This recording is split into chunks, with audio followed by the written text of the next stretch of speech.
Debbie Lerman, thank you for joining me in the trenches again. Thank you so much for having me again. So I think about this quite often when I chat to you, but I have to bring it up since I have a different audience now. So you and I chatted, I think, for the first time, Debbie. Was it 2022? And I remember when I emailed you and you replied and you said, yeah, I'll come onto your show, but there's a whole bunch of stuff I just want to put out there. I don't agree with you on this, and I don't want to talk about that. And you were very apprehensive. Yeah. Now here we are talking many times since then. What happened? So thanks. I really appreciated it. Actually, you were the first person who approached me to interview me. I think it was when I wrote about Deborah Burks, which was a long, long time ago. It was my first step towards understanding what happened with COVID. I mean, I had no idea what was going on. All I was doing was following the facts and the clues that were out there that nobody else was looking at. And you were the first one to notice that. And then but at the time, I still considered myself a sort of liberal. I still use the terms liberal and conservative as if they were like kind of meaningful, or Democrat or Republican. Yeah, they don't mean anything. They really don't mean anything, which I now understand. But at the time, I was also even more concerned about conspiracy theories, believe it or not, because now I'm the biggest conspiracy theorist. Heaven forbid. Heaven forbid. So I was very concerned, that the COVID conspiracy, which is what I was investigating, which I knew to be true, or at least at the time I started to believe or understand that there were underlying currents that were happening that people didn't know about. So that's called conspiracy. We call it conspiracy facts in the conspiracy community. So the conspiracy facts that I knew were one thing, but the conspiracy theories about, 9/11 or about the moon landing or about not JFK so much, but certain conspiracy theories just seemed so outlandish that I didn't want my conspiracy facts, as I viewed them, to be confused with your conspiracy theories. So I apologize for questioning and for being hesitant to associate my conspiracies with your conspiracies. Now I think we can be very happy with all of our conspiracies. It's also silly, though, if you think about it, because at the end of the day, all we're doing is just thinking about events that have happened and just wondering about the counter or the alternative angle. That's all. Right.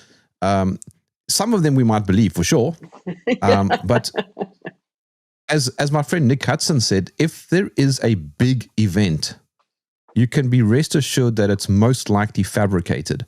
And there are a lot of good reasons for that. It's not because five guys are sitting on a table in a dark room going, okay, well, this is how we're going to control the event. It's all to do with covering one's tracks and not wanting to be held accountable and all sorts of things. And it's also quite absurd if you think about it, that when people call you a conspiracy theorist as if it's a bad thing, because all you're doing is you're theorizing on something that's happened. Like, for example, imagine, let's go back a couple thousand years. Imagine someone sitting with Julius Caesar saying, listen, we have a suspicion that there's a group of people who want to kill you. And he's like, you're just conspiracy theorists, Right. That's good.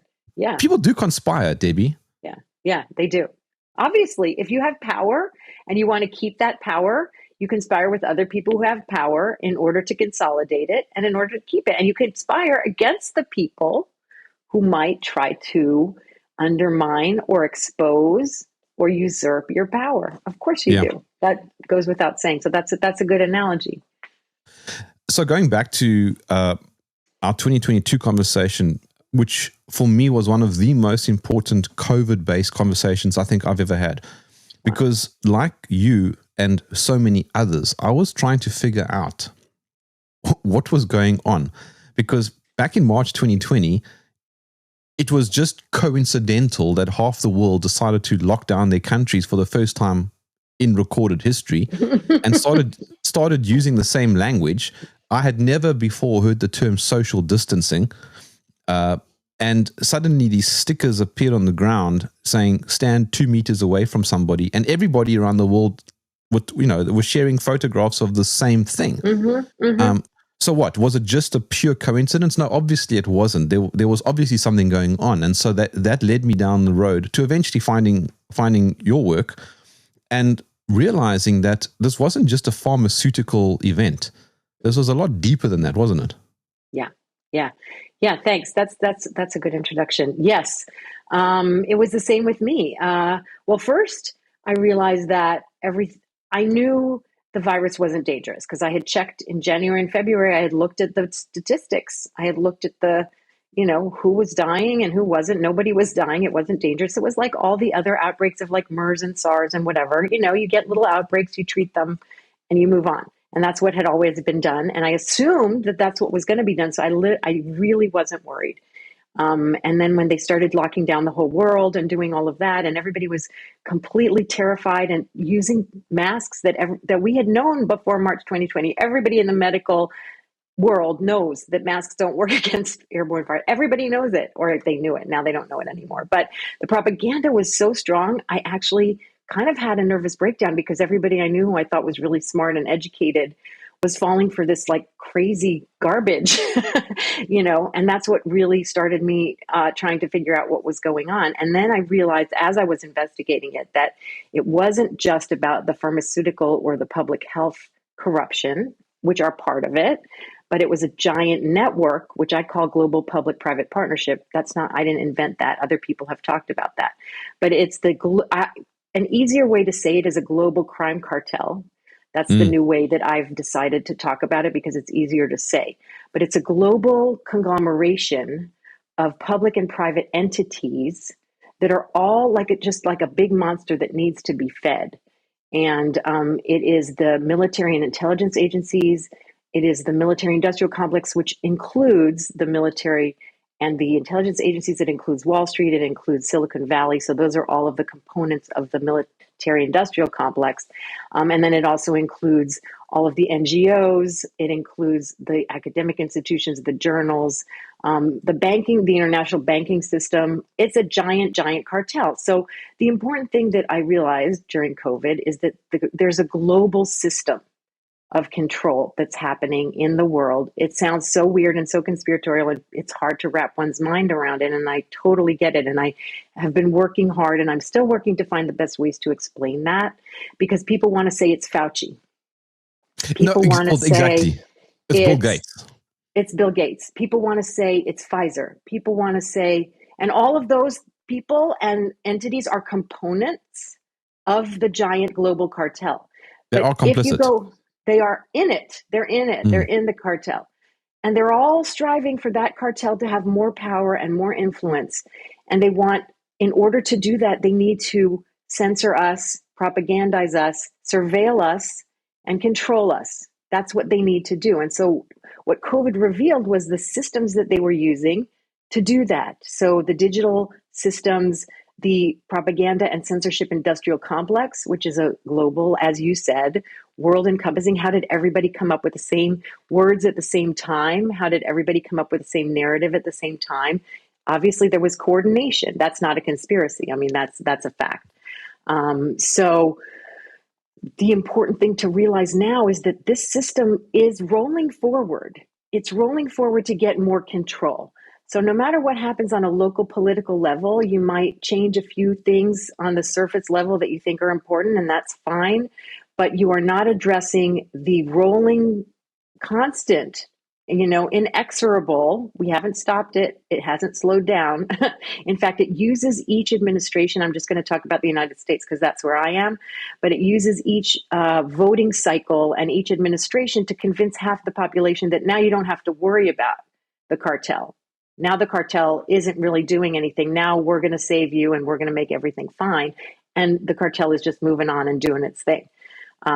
So what I try to do is point out that no matter who's in charge, even if you feel more politically affiliated with one side or the other, they're actually using that in order to distract you from what's happening on a global level. So it's a uniparty. It's a uniparty. Yep. Unpack your research a little bit, if you don't mind. Okay. So as we said before we got on the show, it's all in my book, which is called The Deep State Goes Viral.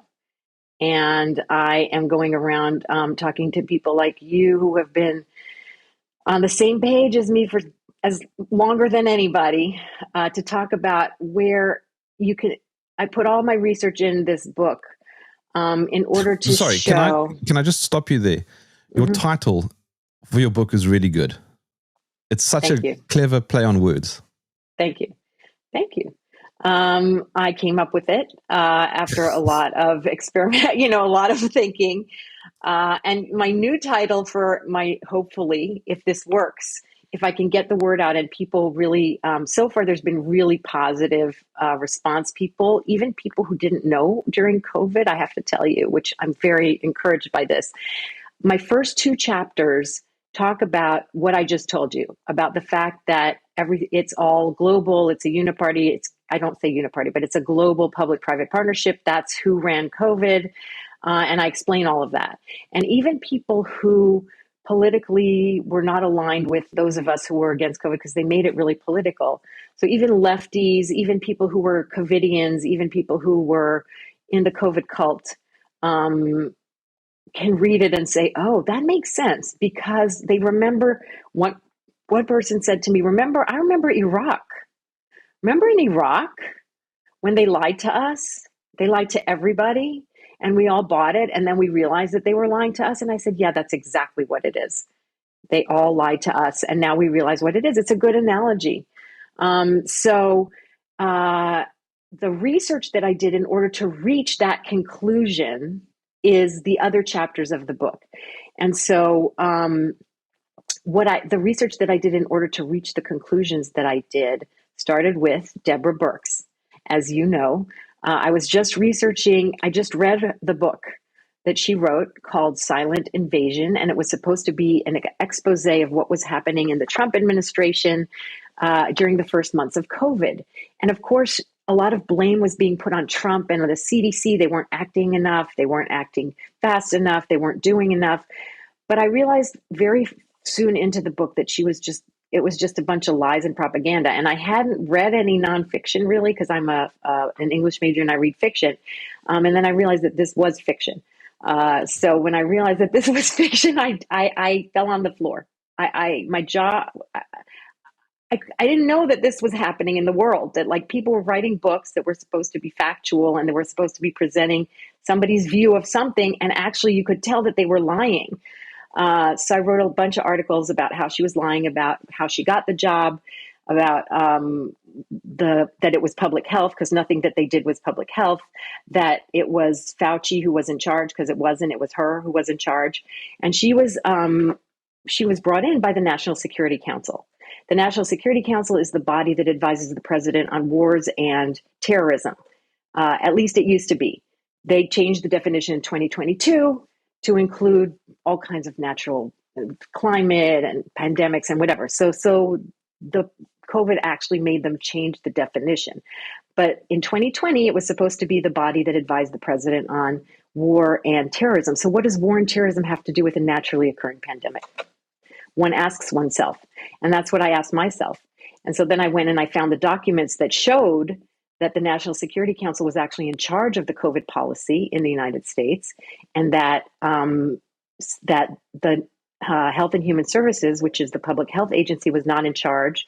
FEMA and the Department of Homeland Security were in charge. So all of the entire response was controlled by the national security agencies. None of it, and communications were controlled by the National Security Council.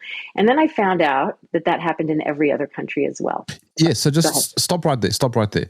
So let's just illustrate this. So a virus supposedly spreads from China, which obviously on the face of it is also ridiculous, because it's always China, isn't it? But okay, so a virus supposedly spreads from China around the world. This is a biological event. So why is the military taking control of the White House? Right. Why? Why is the military and the intelligence agencies, the National Security Council and the Department of Homeland Security, why are they taking charge? Why did that happen in England? Why did that happen in Canada? Why did that South happen Africa in too. Holland? Why did that happen in South Africa? Why did that happen in Italy and France and Germany and everywhere that's a NATO country? Why was NATO involved? Why was NATO involved? Yes, in a biological event. In a biological event. And I have to add, because I haven't been emphasizing this enough, not just in a biological event, in a biological event that by the end of 2020, if you didn't know at the beginning of 2020 that this virus was only dangerous, if at all, let's assume it was dangerous to someone, it would be dangerous to old people with comorbidities, meaning lots of other conditions that they were probably going to die from anyway. So basically nothing to worry about. So basically, we knew that at the beginning. If you didn't know that at the beginning, you definitely knew that by the end of 2020. No scientist, nobody by the end of 2020 could say that this virus was dangerous to children, that this virus was dangerous to... So NATO and the military in many countries they were involved from the beginning, but their huge involvement came at the end of 2020 and the beginning of 2021 with the rollout of the countermeasures.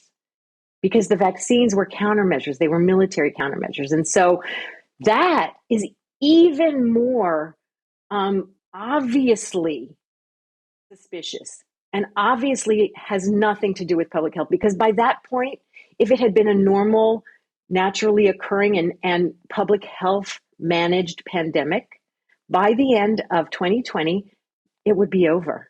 Nobody would be talking about it. There would be no vaccines. And that happened before. It happened previously when there were other outbreaks. They started making vaccines and they started doing all these things. But it wasn't dangerous to most people. It was contained, it was treated, and the vaccines had to be thrown away.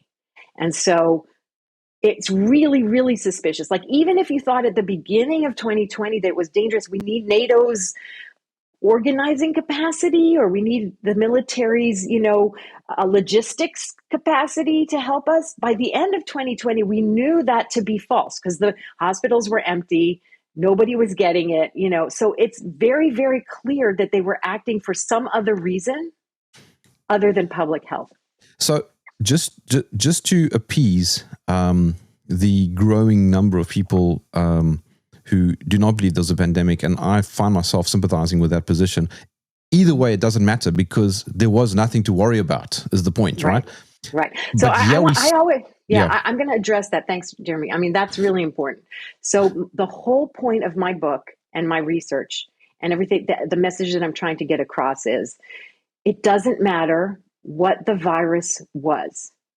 It could have been real. It could have been fake. It could have been from a lab. It could have been from a raccoon dog. It could have... There was a military operation. Whatever it was, the virus didn't kill the world. The response killed the world. So the lockdown until vaccine response, which is a military response, it is not a public health response, killed the world. It killed millions of people who were injured and killed from the vaccines. It also killed people in hospitals. It killed people who were isolated. It deprived, what it did. It deprived children of their, ability to develop normally and of socializing, and it increased every kind of disease and depression that you could possibly imagine. But what that means, if we say the virus didn't kill the world, it doesn't matter whether there was or wasn't a virus, because the response would have been the same. Okay? There would have been the same. So we have to look for the origins of the response. We can't look for the origins of the virus. We can argue all day long, do viruses exist? Do they not exist? We can argue about, did it come from a lab or did it not? Was it Fauci's lab? Was it Barrick's lab? Was the lab in China? Doesn't matter. Yeah, it doesn't matter. And I think that's also very important because the important part here is that there was this a collusion of military and intelligence and a multitude of other groups, as you've pointed out. But I just quickly want to horseshoe to Deborah Burks because a lot of people who I speak to just don't know who she is. Who is she? So I'm going to say it's okay to not know who she is because she's just a little tiny cog in the machine. But she's the cog that I that was my in to understanding. So she was the coordinator for the United States government of the COVID response. She was the United States COVID-19 response coordinator. That means that she was in charge of pretty much everything that had to do with responding to this outbreak. And she had more power than pandemic. Trump. She had more power than Trump. So the task force, which she was the coordinator for, if you look at the organizational chart in the documents that I uncovered, which are the Pandemic Action Plan adapted, Pandemic Crisis Action Plan adapted, you can see in the chart that the task force sits above all the other agencies, and the policy arm of the task force is the National Security Council. So the National Security Council is determining the policy. Now, we have the National Security Advisor to President Trump on record saying that he brought Deborah Burks over. We also know that she came from USAID. USAID, as the Trump administration has revealed, is a CIA cutout. Now, I knew that because I did my research, and it's not a secret that they're a CIA cutout. Like, anybody who's done research in this area knows that they are. But now that it's been exposed, we can all understand that Deborah Burks came from a CIA organization, that she was working on AIDS in Africa. Now, there is about 20% of USAID, and every diplomatic and public health organization does some good work, even the WHO. Unfortunately, when we say let's get rid of the WHO and let's get rid of USAID, which I completely understand and am in favor of in theory, we also have to look at the good work that they do and try to find another way to do that good work without involving, spies and military. Because what happens is public health is a really good way to get your claws into a country. So you go in Africa and you go in villages and you kind of infiltrate the power structure there. And so Bill Gates can go in there and say, if you don't do what I say, and you don't give the vaccines that I am telling you you need to give, I'm not going to give millions of dollars to your village and to your city council and to your politicians. So it's very insidious. Public health is a very good way to get in. And so Deborah Burks was part of that system. And she was the one who went out and told everybody, constantly about the case numbers. Their cases are going up. The cases are going up. Now, case is not a metric for anything in public health. The metric in public health is deaths and serious illness. If there's no deaths and serious illness, then there's no outbreak, there's no disease. And cases were measured by PCR, and PCR test, has a lot of false positives. We don't even have to go into that. The PCR is largely not supposed to even be used for anything like this. So she was out there, and her main message was cases are going up, cases are going up. And they really, really had to ramp that up at the end of 2020, because by the end of 2020, everybody knew that nobody was dying and nobody was getting sick. So Deborah Burks had to go out there, and all the other people in the cartel had to go out there and say, cases, cases, cases, cases. As I always say, if every single person in the world, 8 billion people, positive cases, and not a single person got sick or died, then you don't have any reason to be afraid. So the number of cases was a meaningless metric, and they kept running it on the bottom of their news, reports, and they kept reporting on the number of cases. I mean, it made me really crazy when they talked about cases, because that was such a ridiculous non-metric. And then I would talk to public health officials and doctors who knew that. They knew that. I would say, wait a minute, but everybody could have a positive test result, and it could have, that has no impact or meaning on anything. But they were already brainwashed. So, and if I'm correct, you told me that Deborah Burks was brought in by Matt Pottinger, who was, or was it not? Was it not you? I did. I told you that she said in her book that she was brought in by Matt Pottinger. That was the lie. So lie in her book. Okay, so this is how I knew she was lying, because she started saying weird things about Matt Pottinger. Matt Pottinger is a CIA guy in China, and he was the assistant. I forget, that's deputy national security advisor for Asia at the time. And so he was advising against China. It's China, China, China. Blame China. That's one of the ways they distract from the cartel. So China's part of the cartel, but they're not the ones who are responsible for everything. And they, so he was saying, we have to stop travel, ban travel from China and all kinds of ridiculous things. Even in all the tabletop exercises that they used to do about pandemics, it was always understood that blocking travel is a completely useless measure because the germ has already spread in their theory, right? In the theory of how the pandemic works. The germ has already spread out in the population. So blocking transportation has no impact, and it can only hurt because it can only hurt the economy. And when you hurt the economy, you're actually hurting public health. So Deborah Burks was not brought in by Matt Pottinger. Her lie in her book was that she was friends with Matt Pottinger's wife. Matt Pottinger's wife, who she had worked with like in 2014 or something, somehow managed on her cell phone. So it's all on cell phones and things that you can't FOIA, no public records exist of the conversations that she was having with Matt and with Yen behind the scenes in January 2020, when nothing was happening, literally nothing was happening. There was no, as we said, we knew already that the virus was not very dangerous to anybody. She was having these secret conversations because she was advising Matt about how this could become this huge pandemic. And then Matt said, you have to come and help me. You have to come and first he offered her a job in January to be like the advisor on pandemics or something. And then he offered her another job. And then finally in the end of February, she became the coordinator. But then we have on, in an interview, we have the actual national security advisor saying we brought in Deborah Burks. So it was not Matt Pottinger. That's the lie that gave me the clue that she was lying about where she came from. But if she had more power than Trump, and that's also a very interesting dynamic, which I'll come to, who was she working for?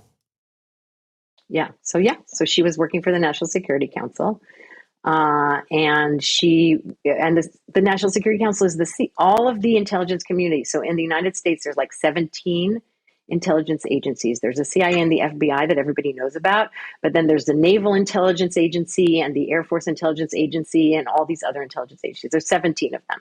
So she was representing that community. Which somehow, for some reason, was in charge of this supposedly public health event. But now, let's go to Trump just for a moment. I would presume, from everything that I have seen, he doesn't like to be controlled. So what was going on there? Yeah.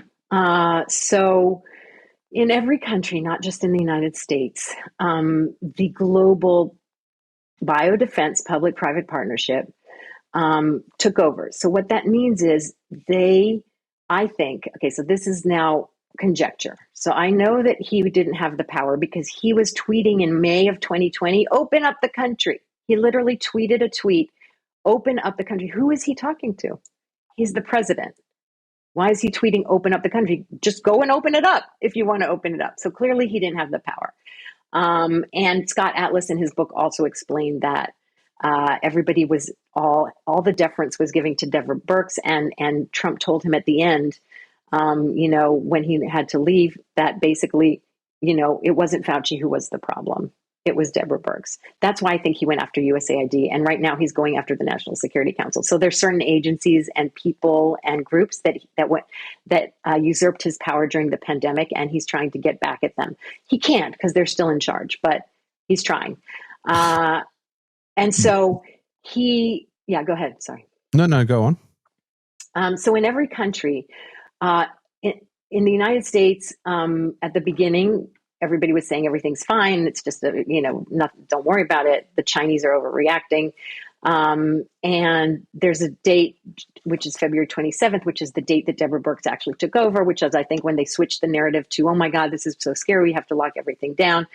But that was all coming from a global place. It was coming from this global public-private partnership, and it was being channeled through the UN and the WHO. So all of these global governance bodies, which are like just coordinating mechanisms for global control.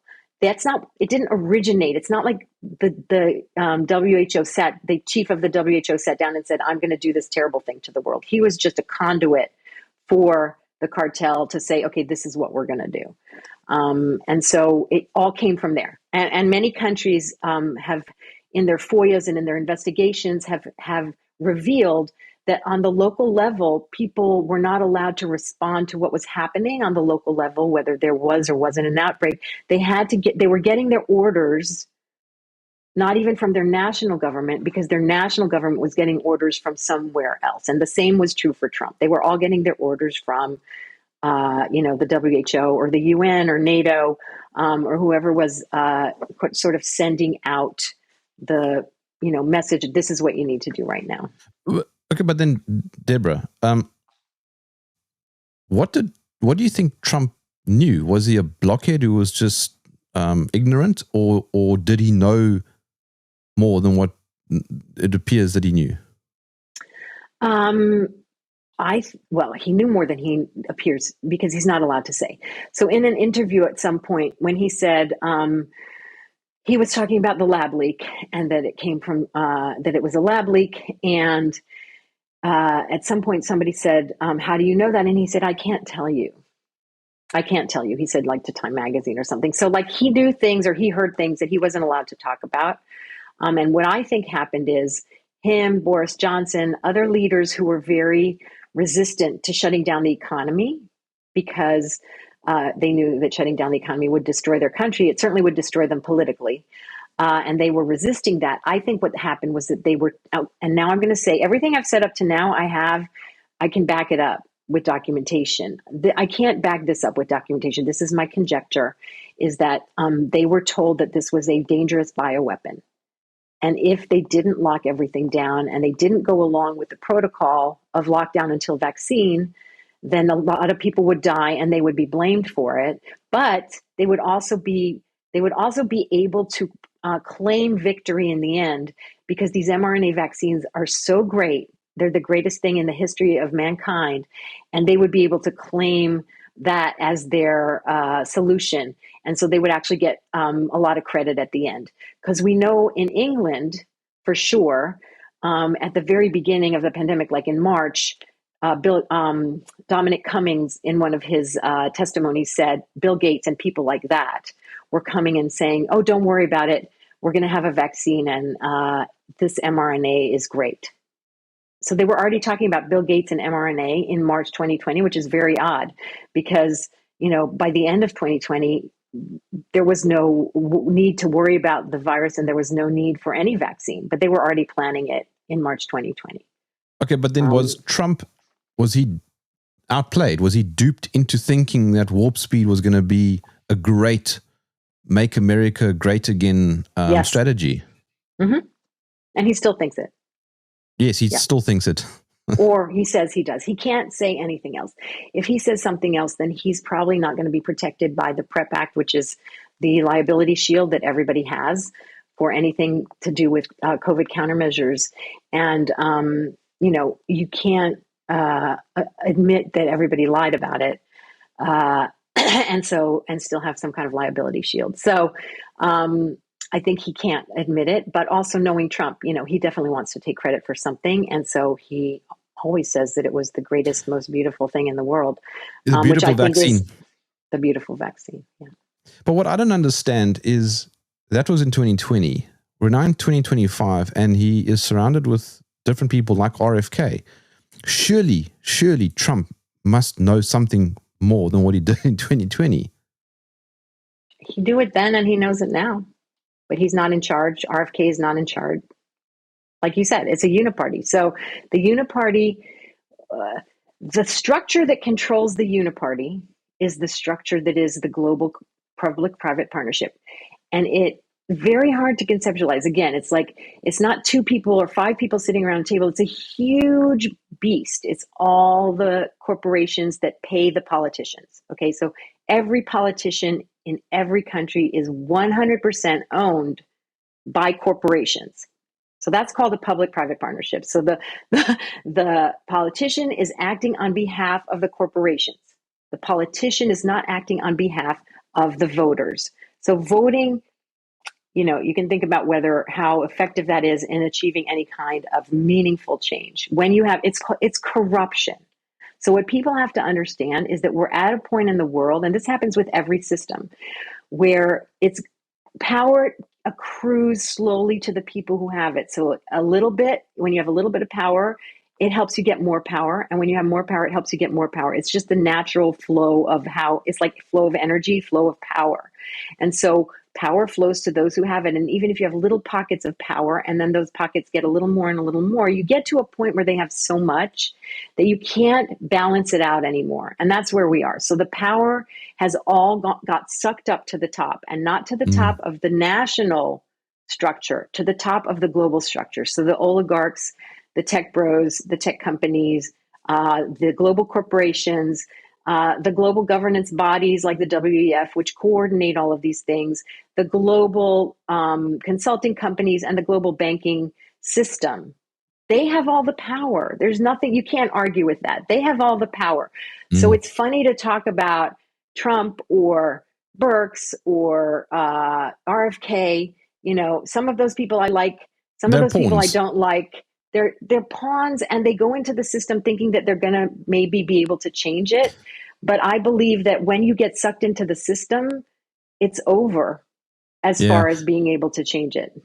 I think what I'm trying to... Sorry, go on. No. So I think that Trump might have wanted to resist, and he might have had other ideas about what he wanted to do. And I'm sure he didn't want to shut down the economy. I'm sure he didn't think that was a good idea. And I'm sure, and just for his own survival, he knew that it was going to tank his presidency. And he knew that they were making him do things that would tank his presidency. And he didn't want that. But that's what happened. So, yeah. Mm-hmm. And then Biden came in, and it's. I mean, I'm not even an American. I'm just an onlooker. But there's no possible way in any universe that Biden was pulling the strings. There's no ways. Of course not. Here. I always he can't even speak in full sentences. So we all knew that he was a zombie, right? He was a zombie for 4 years. It got increasingly worse, but people knew in 2018 that he was already mentally unfit. So I always tell people who talk about Trump now, Trump 2.0, for 4 years we had a zombie president, which showed us, it revealed very, very clearly, it almost in our faces, that it doesn't matter who the president is, he's not in charge, right? We knew he wasn't in charge, and we knew the whole media, the whole political class, including Republicans, all of them were all hiding it and covering it up. Okay, so we knew the presidency is an empty office that is controlled. Now we have somebody else in that office, and for some reason we think that office is not controlled anymore. He was controlled back in 2020, and Biden was controlled. He wasn't even a person, a competent person as far as I'm concerned. And now we have him, the same office, the same structures, the same legal structures, the same power structures, the same global structures, all in place. And now we think somehow that the president isn't a puppet. He all of a sudden has a lot of power. Yeah. So what you're saying basically is, if we can all agree that Biden was not pulling the strings, on what grounds do you think, therefore, that Trump is pulling the strings? Thank you. That's exactly right. Yeah. I don't see how anybody can make that shift. But people really, really want to believe that you can change from within the system.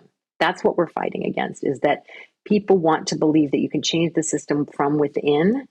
And I was just thinking today about the term black pilled, because I'm called black pilled, but because I'm saying that you can't change it within the system. So people think that I'm a nihilist or that I don't have any solutions. And the point is, there's only two pills. There's the red pill and the blue pill. This is from the Matrix, right? Yeah. Either you are a body that's lying in a protein bath, and your energy is being sucked into the system, and you're being told in your mind that you're living a life, but actually the system is just using your energy for its own sustenance, or you're outside of the system. Those are the only two options. There's no other option. So when you say black pill is just the new red pill, it's just saying we're still out of the system. We were out of the system during COVID, and we're still out of the system now. And it's not saying that there aren't good people in the system, and it's not saying that there aren't people who have good motives in the system. It's not saying that. It's saying that in order to change, first, everybody has to get out of the protein bath. Yeah. Everybody has to get out, unplug. Then the system will be starved. The only way is to You can't starve do the it. system. You That's can't the do it only way. inside. You can't No. do it from inside. Catherine Austin Fitz made a great comment when she said that Kennedy might have good intentions, but once you get into the machine, you become part of the machine. Right. Yeah, Catherine, I agree with Catherine on most things. Yeah. but now I want to point out something, because this invariably happens. Oh, but Debbie, you're letting Fauci off the hook. Fauci, wow. I care so little about Fauci, but if you can try him, you can hang him, and still nothing will change. So But it's that's fine. the point. That's the point. I'm okay if you want to do that. I think he's a bad man. I think Gates is a bad man. I think a lot of people are bad people. Some people in the system are bad, and some people in the system are good. You can go after the bad ones, but you still haven't changed the system. So if you want to spend Sorry. I'm interrupting, but I'm on your train of thought. What you're saying is, you can go after all these people, but all you're doing is you're just treating the symptoms. You have to go to the root cause. Yes.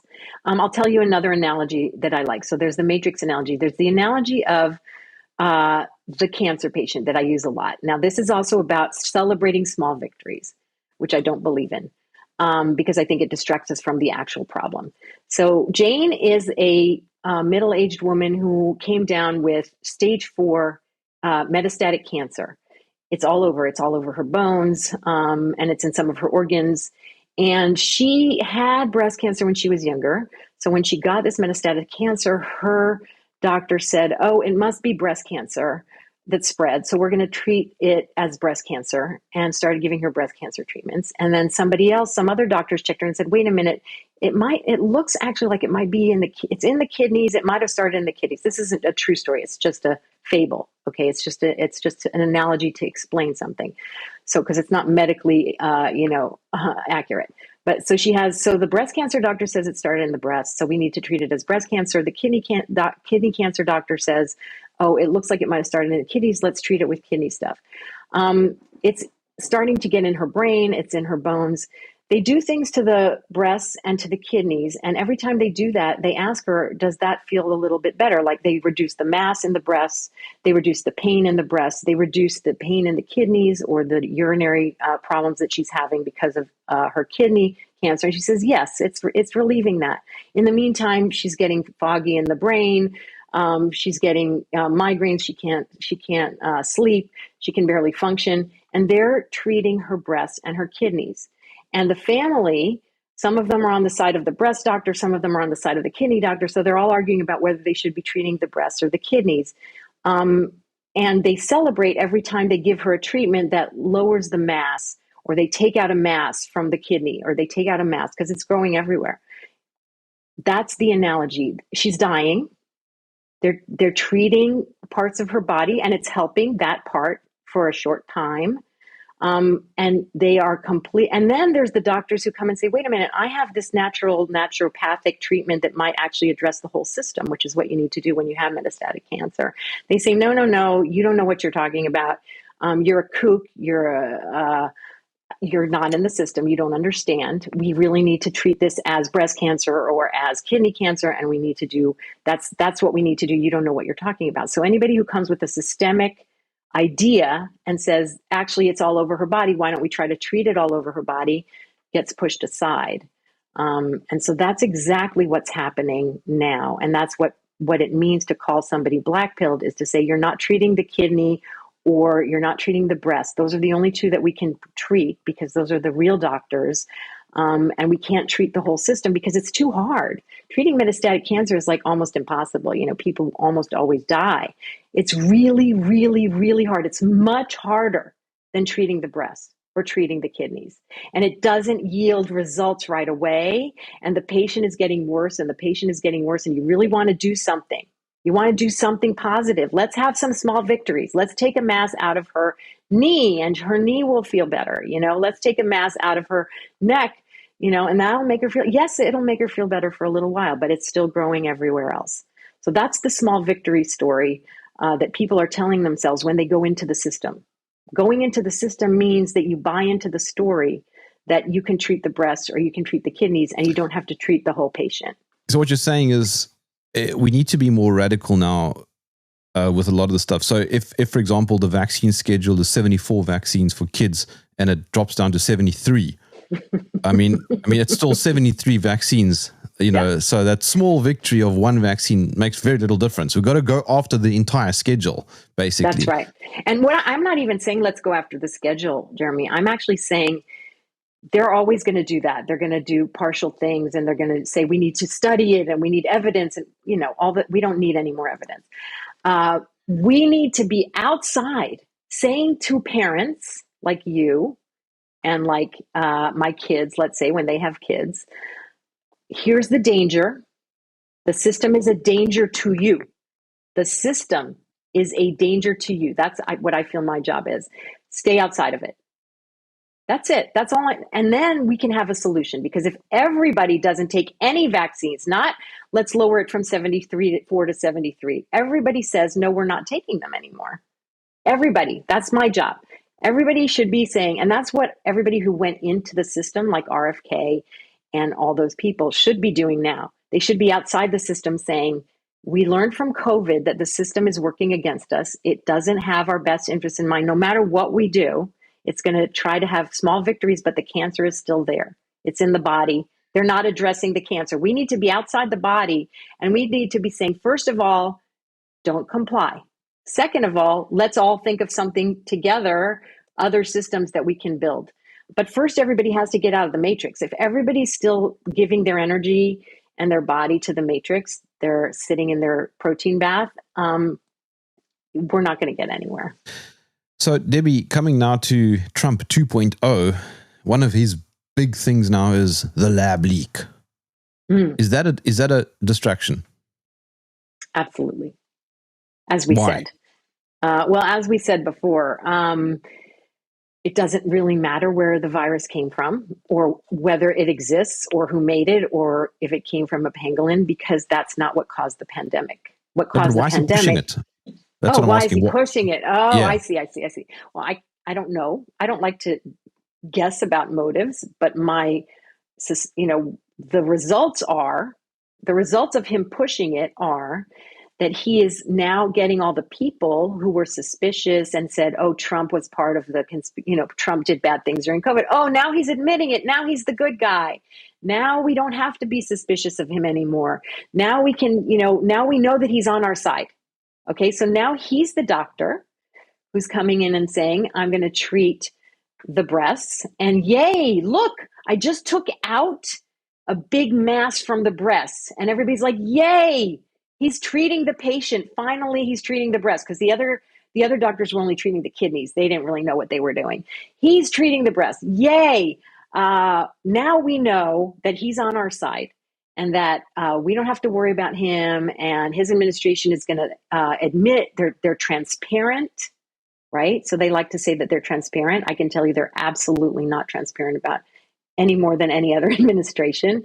So he can say he's transparent. He can say that he's not censoring, even though his administration was the one that was censoring in January and February 2020 about the lab leak. So he didn't come out and say, I'm sorry that my administration was censoring, right? He's coming out and saying the Biden administration was censoring and I'm not censoring anymore. That's a lie. His administration was censoring. So that's enough. He covers up his complicity of his administration in the censorship industrial complex, same as the Democrats, not different. He covers up he compensates for people saying, well, he locked down and he did bad things, but now he's telling the truth. And he distracts everyone from the lockdown until vaccine problem, which is the big problem. And he talks about the virus, which is not the problem at all. So the virus is not even a problem. So he's distracting, he's covering up his complicity, and he's bringing in people into the matrix who were outside of it. But does the whole lab leak narrative also act as a protection shield of the deep state? Absolutely. Yeah. So that he is acting on behalf of the deep state because he can't help it. Again, I don't blame people. I don't blame Trump. I don't blame anybody. I don't care about anybody. Like, that's why I said to you, like, I don't really care about Burks personally or Trump or Fauci. I care about what their role is. What is their role in the system? And his role is to cover up for the deep state. That's what every president's role is. That's what every public official's role is to cover up for the deep state. And again, the deep state is a conglomeration on a global level of military-industrial complex, big corporations, corrupt government officials. They're all corrupted at this point. So it's huge. It's very, very huge. And the banking system, which we can't forget. Catherine Austin Fitts is probably, I don't know if you've talked to her about this particular issue, but the financial control is really something that we have to worry about. But something that is so obvious to me also that just seems to miss with everybody seems to miss this, but China. How do people always fall into the trap of seeing China as the enemy? And Trump does this really well. Yeah, that's a good point. So actually, thank you. That actually sets me up for my my 3 distractions that I always say are being used by the cartel in order to distract us from them. Blame Fauci, blame China, and blame the virus. So we already talked about 2. We talked about blame Fauci. We talked about blame the virus. Now we can talk about blame China. It's the same. It's exactly the same. I mean, it's not like blame Vietnam or blame New Zealand. It's China, and it's because China is this massive economy that is about to become the most powerful economy in the world. Mm-hmm. So there's clearly something else going on behind the scenes. Mm-hmm. Yeah. I mean, well, we obviously let them become, our elites. So again, it's hard to talk about nation states anymore. I feel like talking about nation states is also a little bit misleading. Because there's no such thing anymore. Right? I mean, there's the overlap on the global level of the people who are controlling the nation states is so large. So the overlap between our elites and the Chinese elites, so our corporations and our cartel, our ruling cartel is the same as the Chinese ruling cartel. So our leaders at some point decided that it would be much better to offshore everything. So our leaders are, oligarchs don't care about the people, just like the Russian oligarchs don't care about their people and the Chinese oligarchs don't care about their people. They don't care about the people. They care about their power and their influence, which makes sense. Anybody who has power and money wants more power and more money. They don't care about the people who don't have power and money.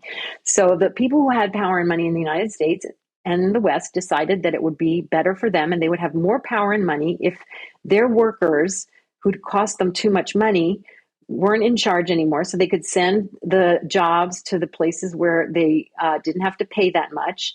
And then they could bring the stuff back and everybody would have to buy it. And they did that. They gave China that power. China was like, hey, yeah, thanks. We're going to take 1 billion people and raise them out of abject poverty. Thank you for that. And we're going to become a huge global power. But their oligarchs are working with our oligarchs. They're all getting more money and more power, and all of the people are getting less. That's all that matters right now. And so blame China is another way to say we're better. We're okay now. We're okay. We have Trump, we're Republicans, or we have something. We have tariffs, whatever. We're okay now because we're protecting ourselves from China, but we're just working with China. We aren't. There's no we. There's no we. There's our elites, and they're all working together to make us poorer, to make us put us under surveillance, put us under financial control. So there's really, I don't see a big difference. Yeah, you just kind of answered my next question. I was going to ask, so what was the point of the COVID event? Mm-hmm. Yeah, so the point was to get more power, more influence, and more money into the global ruling elites. So it was the biggest shift in wealth in history. Trillions of dollars went from the population into the pockets of the very, very wealthy and the corporations. It was a way to roll out certain surveillance mechanisms, like vaccine passports are a very good way to roll out kind of health surveillance. So, and also to control people's movements, because if there is a universal vaccine passport, like the UN and the WHO now are advocating, not by themselves, on behalf of the cartel, they are advocating that. That means that then we can only travel if we get certain medical interventions. And then they also want to introduce financial control in the same way. And Catherine Austin Fitts has some really good clips from central bankers, international central bankers, who are saying, like, if we have central bank digital currency, and it doesn't have to be from the central banks, it can be private. There's different kinds of digital currency, but they have the same control. So people have to understand that. Again, it's a public-private partnership. So if we have digital currency from wherever, whatever source, we can control what people do. We can control what they buy, and digital ID. We can control what they buy. We can control what they spend their money on. We can control their healthcare. We can control where they go. We can control what they say. It's like a totalitarian's dream. And that's what they kind of, I think, started rolling out as a practice run, or just as it's kind of like starting to get the population used to the idea. Because a lot of people thought it was great to have, vaccine passports, right? So they got people used to the idea that this was actually a good thing. This is for your safety. And now what they're doing is, instead of saying it's for your safety about viruses, they're saying it's for your safety because of the evil immigrants. So the evil immigrants are all criminals, and we have to protect ourselves against the criminal immigrants. And so we need digital IDs so that we can protect ourselves, so that we can authenticate who we are. It's the same thing. It's the same thing. It's just a different boogeyman that they're using to get a different population used to the idea that digital IDs and digital control is a good thing. That's why I think it was Whitney Webb who said that the Trump administration in many ways is more dangerous than the Biden administration because he's got such a big fan base that just about anything he says will be supported and it'll be packaged in a better way. But it's effectively the same thing. That's right. I don't know if you know Shannon Joy. Shannon Joy, yes. So Shannon says it's just packed in red meat. So she says it's wrapped in red meat. So you basically take whatever was vegan before, like the virus was wrapped in vegan, tofu, and this is wrapped in red meat for the other audience. And yeah, it's exactly the same thing. And I agree with Whitney Webb that it is as dangerous, if not more dangerous, because now it's the other half of the population. So one half has already been corralled, the half that believes that it's good to have digital surveillance because of diseases. Now we have half that are happy to have digital surveillance because of immigrants or whatever. Just to touch on something that you said now a few minutes ago. So my wife and I didn't have a single PCR test at all, not one. In fact, as a joke, last year somebody gave me a PCR test as a gift. Because it was funny and because I didn't know what it was. I had to open it and I had to read I just didn't know what it was. And we didn't get vaccinated either. So we had decided that, well, if a vaccine passport is required to leave the country, well, that's it. We're going to have to learn to enjoy our country and travel around the country because we're not going down that road. We're not going to legitimize the system. And we're not going to inject some toxin into our body. And we were not going to legitimize the system by getting a fake passport. Yeah, I see. So I just didn't want to be at all linked to any of that. As it turns out, though, I'm not quite sure what happened, if it was because there was a big public response that they weren't expecting, but a lot of that stuff fell away temporarily, which is a good thing. Yeah, I'm glad. I mean, I was duped into getting the original vaccines, so I am petrified for the rest of my life, seriously. Because not that I thought that it was good or anything, but I didn't realize how bad it was, and I needed to travel for my daughter. And I never did any tests except that one when I traveled. And whenever anybody asked me if I had COVID, I'm like, I don't know. I never tested. I have no idea if I had ever had COVID, actually, to tell you the truth. I'm sure if there was a germ going around, I did have a very bad flu of a kind that I had never had before, but I don't know. As I just said to you, there wasn't a germ going around because I didn't go anywhere. Yeah, you didn't. A germ wasn't going, so. Sorry, go on. No. So if everybody had done what you did, then there would be no vaccine passports and there would be no vaccines. And that's my point. My point is, even I fell for some things, even though I knew in March 2020 that everything was a lie, even though I hadn't really started my research, though. I had only started my research in 2022. But I still knew everything was a lie. I didn't know why. I didn't know how bad the vaccines were. But even I got duped because I just wanted it to be over. Now, people think it's over now. People don't want to talk about COVID, which I find to be just the most frightening thing. So the biggest event in the 21st century, and I would argue in our lifetimes, in terms of touching every person on the planet, right? It affected almost every person on the planet. I would say there's very few people out of the 8 billion people on the planet who weren't affected by it. Now, there's other things going on that are huge. There's the Ukraine war that's affecting millions of people. There's 9/11. 9/11, there's Israel, Gaza. I'm talking about what's happening now. I mean, there's things happening in the world that are affecting many, many people very, very badly. And I'm not belittling anything, any of those events. But COVID affected every person in the world. It killed millions. The vaccines killed millions of people and injured millions of people, more than any war, more than any single war. So it was a war against the population of the world that was done by the global elites. If we want to be very, very short, if you just want a short description of COVID, it was the global elites fighting a war against the population of the world. That's what it was. And it's the biggest event, as far as I can tell. It couldn't have happened before all of the technology that we have now that enables these global systems to operate, right? So that's why it happened on a global level. So it used to be that the people with all the money and the power could operate within the realm of within their kingdom, within their empire, but there was always something outside of it.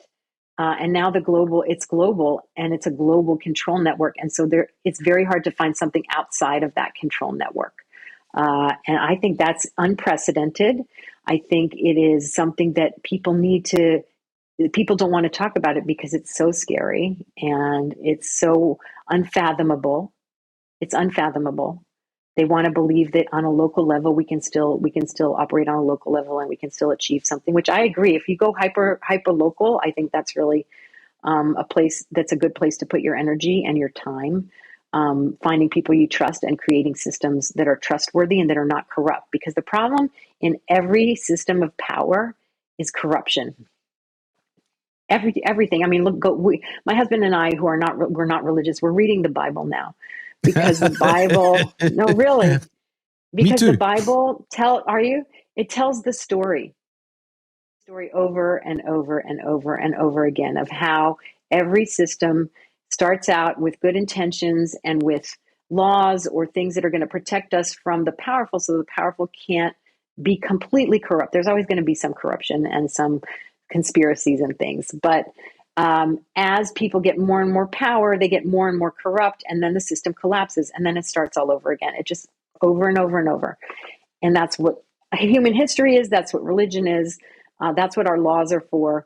And so it's a little bit calming to see that this is something that has always happened and it's going to happen again. You mentioned Scott Atlas in passing earlier, and a lot of people don't know who he is, but I've got a quote here from it's from Trump speaking to Scott, saying, "You were right about everything all along the way. And you know what? You were also right about something else. Fauci wasn't the biggest problem of them all. It really wasn't him." Right. That's the quote that I was talking about, where he was saying it was Deborah Burks. So what he was saying was, it's the national security apparatus that was forcing me to do these things. He didn't say that to Scott Atlas because Scott Atlas still doesn't know. Scott Atlas thinks that they were just all really dumb. But that's what Trump was saying. Oh, okay. But who was he saying it to? He was saying it to Scott Atlas. But Scott Atlas, he was saying it to Scott. He said it to Scott Atlas, but he didn't tell Scott Atlas it was the National Security Council. He just said it wasn't Fauci, right? Yeah.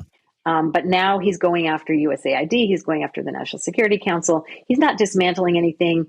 You know, the military budget is bigger than it's ever been. He's not touching any of it. But he is performatively expressing his displeasure with the parts of the national security state that visibly undermined his presidency. So, Trump just, I think if I got this right, he requested an expansion to the military budget, almost to the tune of $1 trillion. It's the largest ever. It's the largest ever. I don't know if the expansion is $1 trillion or if it brought it up to $1 trillion, but yeah, it's the biggest ever. Yeah. Mm-hmm. I mean, why? And Elon Musk is the biggest military contractor of the U.S. government. So thinking that he's somehow on our side is interesting. What do you make of Elon? Same. He's just part of the cartel. I mean, again, I don't have any personal thoughts or feelings about these people, or, I think some of them are more evil than others, but it doesn't really matter. They're not on my side. And I really feel scared when people buy into the propaganda about how somebody who is the richest person, one of the richest people in the world, who has the most military contracts for surveillance, right? I mean, his company, his satellite company, is about surveillance, right? That's what it's about. Whose platform X is now just like a right-wing, like, echo chamber, just like Blue Sky is a left-wing echo chamber.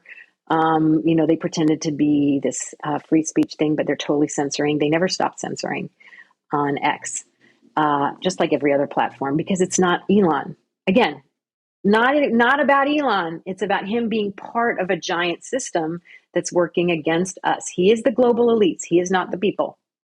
And for me, it's like, who is in the global, who's working for the global elites and who's working for the people? He's not working for the people.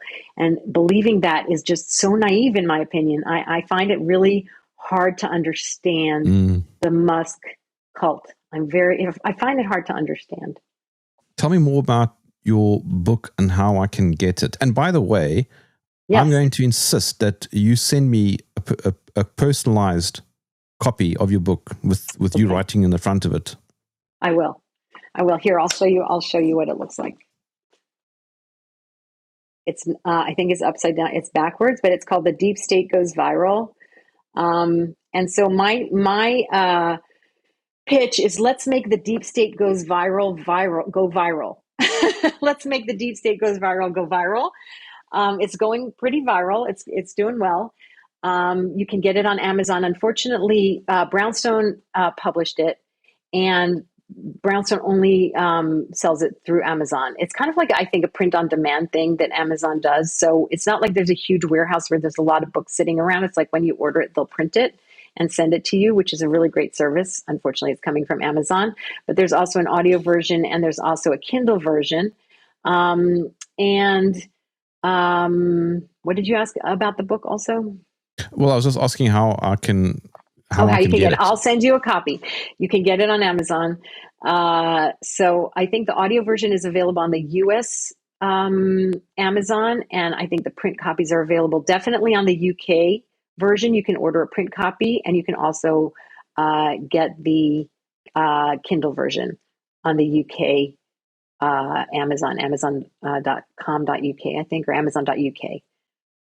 And it's doing really well. If you want to read it and review it, that would be awesome. It's now number one, and it has been. It's only been out for 2 weeks. It's number one in new releases under public policy.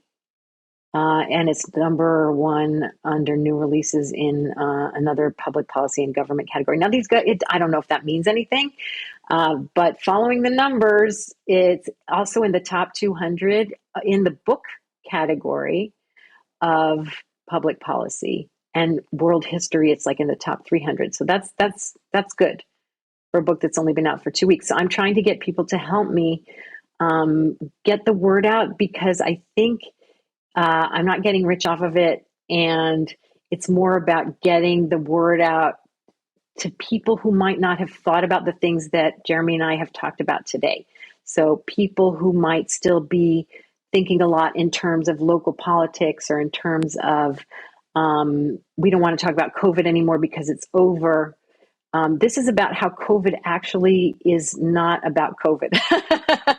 I mean, that's why it's called The Deep State Goes Viral. It's not. The subhead is the COVID coup, pandemic planning, and the COVID coup. So it's about how COVID is just a way for the power structures in the world to accomplish the things that they want to accomplish. And I think that's a message that actually people on all sides of politics and in all countries that were affected by it, which is almost every country, can really start to hopefully explore.